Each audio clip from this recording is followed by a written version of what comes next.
So I got an interesting Vietnam era gun to do a video on. So my brother purchased this. He purchased a lot of guns. There's like 15 of them. And this is one of them. I could tell it's been used before. It's got some mud here. It's got a chrono tag here. It's used Scotch tape. I don't know why if you would use Scotch tape for chrono. They should be using zip ties. Zip ties are much easier to identify guns with FPS. But let's just start from the front and go to the back. It is a SOG 68 is what it says on the body. I haven't looked this up at all, so I don't know retail or anything. Didn't do my research, sorry. But it is made by ECHO1, and it's the SOG 68. So that's just what I'm going to title the video.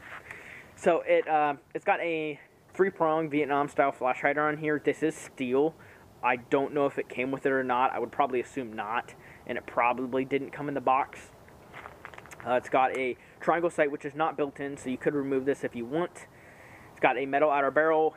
It's got a interesting handguard. This is supposedly true to the real one. I don't know. I've never held a real one, but it's triangle style, which is interesting. Honestly, kind of retro. It's cool. You can't put any rails on here.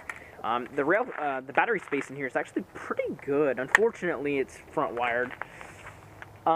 It's actually got the wires zip tied there nicely. It's got bullet connectors, so you can pop those off and then take the upper off. So good design there.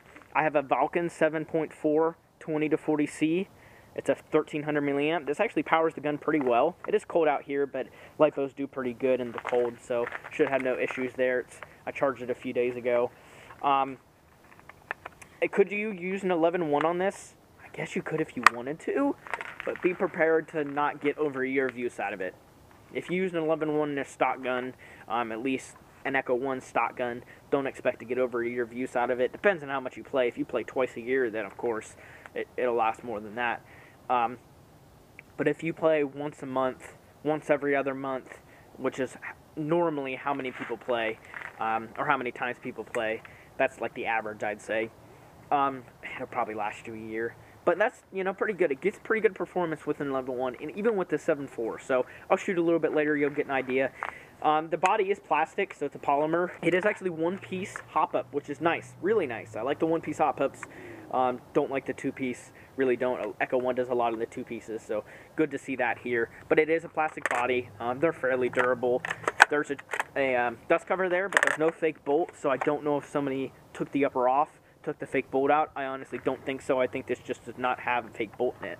Pistol grip here is actually the A1 style, so there's no nub there, and it's got this round thing here. Standard mag catch, standard bolt lock, which does not work, standard selector switch, safe semi-full auto. It's got a built-in carrying handle on the receiver.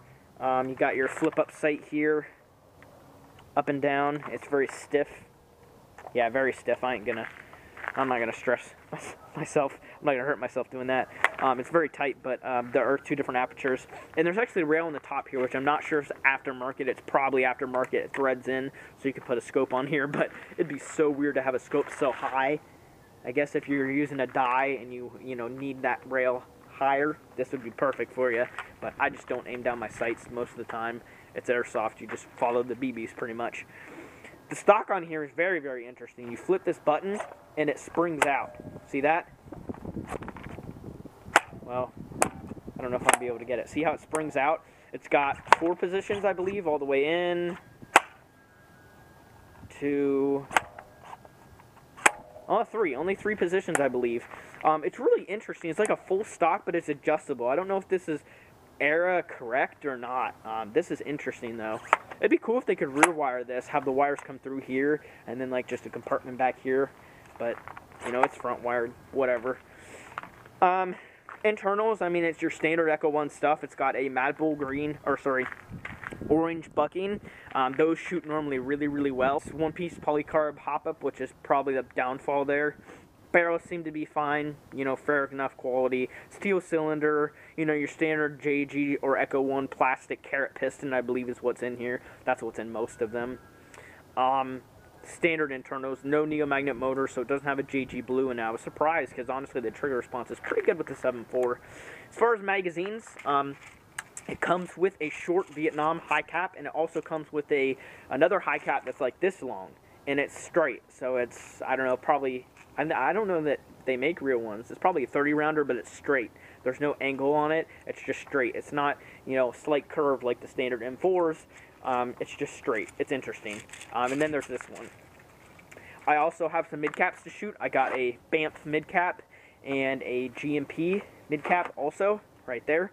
I am going to be shooting .25s out of it. We'll see how it shoots. So yeah, I got that 7.4 installed, so let's go ahead and chrono it. Alright, let's try the GMP mid-cap.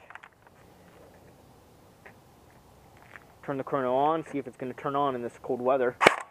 It's 20 degrees out here. Alright, that hop-up's pretty good. Turn it up just a tad. Never shot this gun before.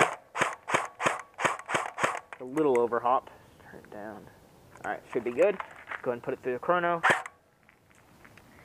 336, 339, 333, 337, 336, 340, 339, 340, out. Oh, I hit the inside.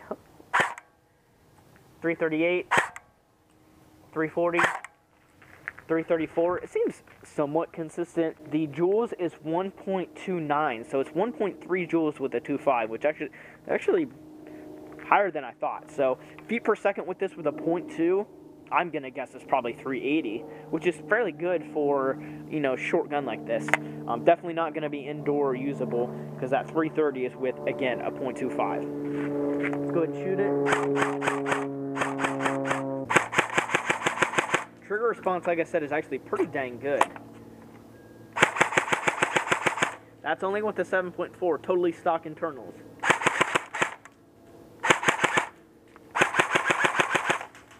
Try full auto. Oh yeah, rate of fire is definitely slow, so. That's normal though, it's nothing slower than normal. Your stock gun is pretty much going to shoot this. Magazine feeds 100%.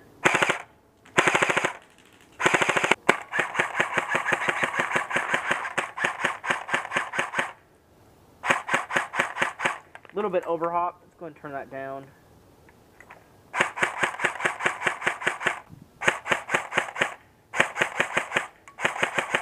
Let's go ahead and pop the high cap in here.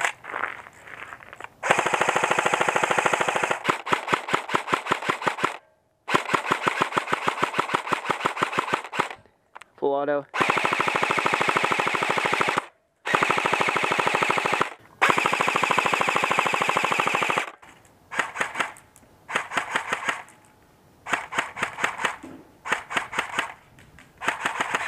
And that's only a 7.4 LiPo, like I said. So 7.4 LiPo is definitely able to use in stock guns. I've had so many people ask me the question, or they say, oh, I don't want to use a 7.4 because it's going to break my gun. 7.4s can be used in almost any stock gun because a 7.4 is like about the same power as a 9.6. Just use 7.4s. If you're worried about your gun breaking, don't use an 11.1. So, if you have any questions, go ahead and let me know. Thank you so much for watching. If you have any questions about this gun or anything, go ahead and let me know, and I'll see you on the next video.